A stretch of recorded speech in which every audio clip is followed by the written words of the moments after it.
Moja pia kati ya taarifa kubwa kutoka huko nchini Urusi, hasa mkoani Kursk, ambako mpaka sasa pia taarifa ambayo imetufikia hivi punde ni kuhusu rais wa nchi hiyo Bwana Vladimir Putin kuwasili katika jimbo la Kursk na kufanya ukaguzi, pia kutoa amri ya kurudishwa haraka kwa makazi hayo kutoka mikononi mwa Ukraine, ambako taarifa ambayo imeweza kuripotiwa saa chache baada ya rais wa Urusi kuwasili huko mkoani Kursk ni ya kuwa ameweza kuamrisha majeshi kurudisha haraka makazi hayo, na ripoti ambayo imetoka ni ya kuwa mpaka sasa takribani 86% mkoa huo tayari umerudishwa kwenye mikono ya Urusi. Taarifa kamili ni wanajeshi wa Urusi wamepata tena udhibiti wa zaidi ya 86% ya eneo la Kursk huko nchini Urusi ambalo iliweza kutekwa na vikosi vya Ukraine. Amesema hayo Valery Gerasimov ambaye ni mkuu wa wafanyakazi wa jeshi la Urusi, ambako pia baada ya taarifa hiyo kamanda majeshi ya Ukraine aliweza kusema ya kuwa Kyiv bado iko tayari kupigana kwa muda mrefu katika eneo hilo na kadri iwezekanavyo kudumu na mapigano katika jimbo hilo. Madai yake yanakuja wakati vyanzo vingi vya Ukraine pamoja na huko nchini Urusi viliweza kuripoti ya kwamba wanajeshi wa Urusi wameingia huko Sodeza, ambako ni kama ngome kuu iliyokuwa inashikiliwa na kushikiliwa na wanajeshi wa Ukraine katika eneo la mpaka la Urusi huko mkoani Kursk. Kufuatia ripoti ya Gerasimov,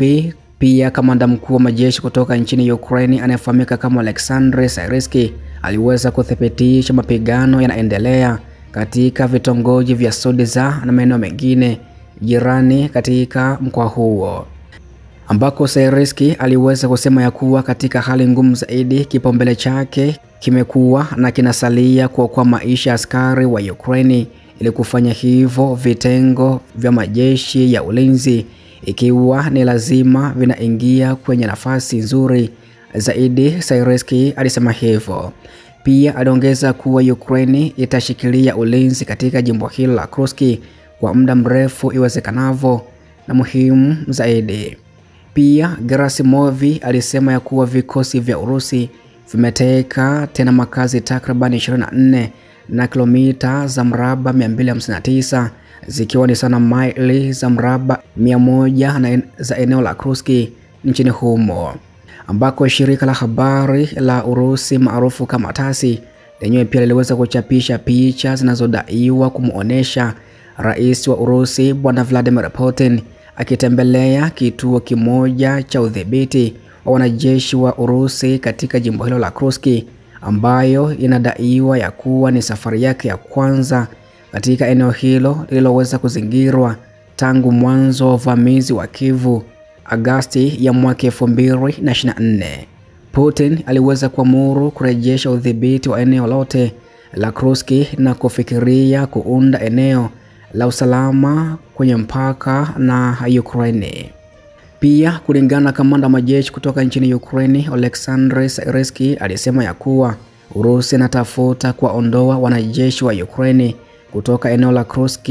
na kuhamishia mapigano katika mkoa wa Sami pamoja na Kharkiv. Rais wa Urusi pia aliweza kusema ya kuwa askari wa Ukraine waliokamatwa katika eneo la Kursk wanapaswa kutajwa kama magaidi, ambako wafanyakazi wakuu wa Urusi walidai ya kuwa zaidi ya wanajeshi 400 wa Ukraine wamechukuliwa kama mateka katika eneo hilo. Urusi pia nakumbuka iliweza kuanzisha mashambulizi mapya katika jimbo la Kursk wiki iliyopita, na inaripotiwa kuwa ilifanya maendeleo makubwa na ya haraka katika jimbo hilo, ambako pia matukio hayo yaliambatana na Marekani